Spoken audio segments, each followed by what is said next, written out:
When the people of Jannah entered paradise, they are welcomed by the angels. And the angels tell them, Salamun alaykum, peace be on you. Why? Because you prayed a lot of salat on the earth? No. Because you gave a lot of wealth in charity? No. Because you went for a lot of hajj and ziyarah? No. Salamun alaykum bima sabartum. Peace be on you because of the sabr you had when you were in the world. Now, how do we build these traits? We build these traits in ourselves through one thing, and that one thing is suffering. So every incident that we experience in life, good or bad, is an opportunity for us to build certain traits in our souls that will help the soul to mature to a point where it willingly surrenders itself and experiences consciousness of God. Traits such as patience, courage, humility, selflessness. وَاسْتَعِينُوا بِالصَّبْرِ وَالصَّلَاةِ. Seek help with patience and prayer.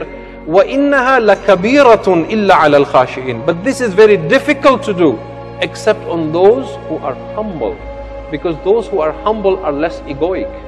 It is they who will want patience. Suffering happens in two ways. One way that suffering happens is through Sharia. For example, Sharia tells us to wake up at dawn and pray Salatul Fajr. Fasting, parting with your wealth, going for jihad. These are all different forms of Sharia that give you some form of suffering but help nurturing the soul.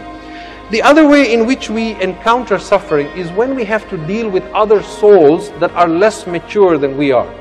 As we encounter and deal with them, opportunities arise for us to build these qualities in our souls.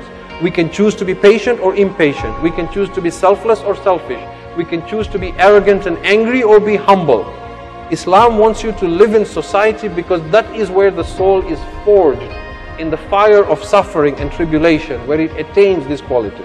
وَعَسَىٰ أَن تَكْرَهُ شَيْئًا وَهُوَ خَيْرٌ لَكُمْ وَعَسَىٰ أَن تُحِبُّوا شَيْئًا وَهُوَ شَرٌ لَكُمْ وَاللَّهُ يَعْلَمُ وَأَنْتُمْ لَا تَعْلَمُونَ. Allah knows, you don't know. Meaning Allah's eyes is on your soul, on your journey to Him. He wants your soul to mature and come to a fruition and bloom and blossom so that you know Him.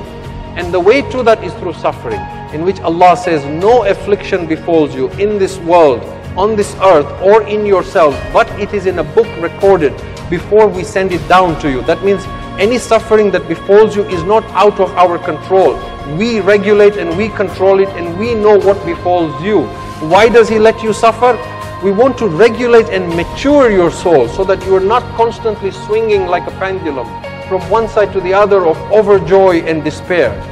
And that is why we constantly send you suffering. We must change our perspective. Light enters you through the very wounds from which you bleed.